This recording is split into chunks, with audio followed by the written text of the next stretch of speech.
This podcast is part of RPGaDay 2023, a celebration of RPGs by the people who play them. I'm using the keyword prompt provided as a part of RPGaDay to inspire brief story beats in the campaign world of the solo RPG I'm playing.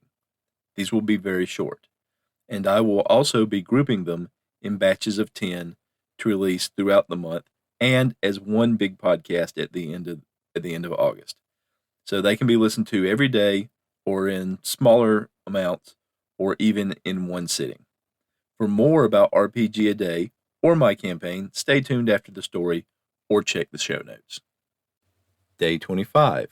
Keyword-Unplayed. Amaroth groaned. Another dead end. Curse this hieroglyphic-strewn maze of a temple.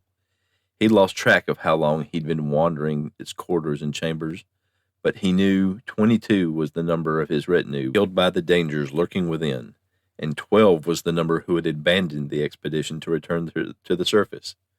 He should have gone with the last group. He was no longer sure the way back.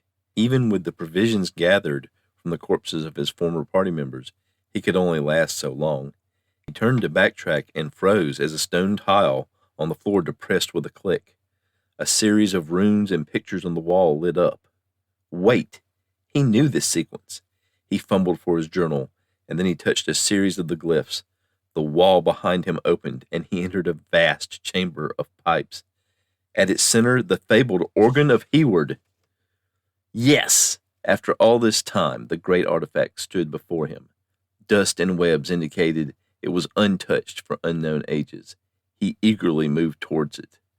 Then he felt another click. RPGaDay originated on the blog Autocratic, with a K at the end, .com, 10 years ago as of August 2023. Every August, questions, keywords, or both are provided to inspire people to share their experiences and enjoyment of the hobby in the medium of their choice. My RPG campaign began as a one-shot to answer the question, can a first-level AD&D party kill a huge ancient dragon? I did this in episode 39, Enter the Dragon, of my podcast, and was inspired to continue on in that world. It has been part of my podcast ever since. I believe these RPGaDay minisodes will stand on their own, just as glimpses into a fantasy RPG setting. If you'd like to know more, I encourage you to explore my back catalog from episode 39 onward. I welcome any questions, comments, or feedback.